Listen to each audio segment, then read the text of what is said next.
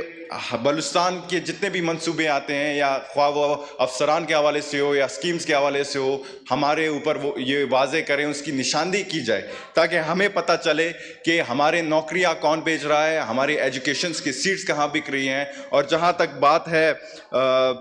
نوجوانوں کی, میں سمجھتا ہوں کہ جتنے بھی ہمارے فیڈرل میں بلوچستان کے کوٹا آتے ہیں ان میں میک شور کریں کہ بلوچستان کے ہی لوگ لگیں تاکہ ہمیں پتہ چلے. آخر میں جناب اسپیکر,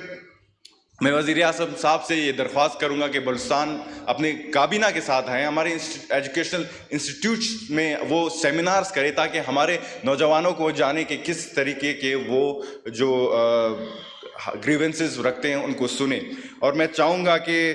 درخواست کروں گا کہ اس قوم کے بچے بھی وزیر اعظم کے اپنے بچے ہیں, ان کو بھی حمزہ کی طرح ٹریٹ کرے تو بہتر ہوگا, ورنہ یہ قوم ہمیں کبھی معاف نہیں کرے گی. اور قوم اور ہمارے جتنے بھی پارلیمنٹرین یہاں بیٹھے ہیں عمر میں شاید ہی مجھ سے بڑے ہوں گے, لیکن ان کو میں ایک بات ضرور کہوں گا کہ conflict is a normal phenomena. Conflict brings positive change, be it societal, be it economical, be it political, but we must avoid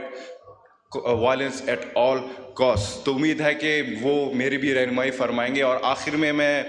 جب محترمہ بینظیر بھٹو شہید ہوئے تھے, ہمارے صدر صاحب آصف علی زرداری صاحب نے ایک نعرہ بلند کی تھی پاکستان کپے کا, وہ میں نعرہ دہرانا چاہوں گا لیکن اپنے زبان میں, کہ پاکستان نہ آئے, بلوچستان نہ آئے, نن بلوچستان نہ, پاکستان زندہ باد. بہت شکریہ. سیدہ نوشین افتخار صاحبہ.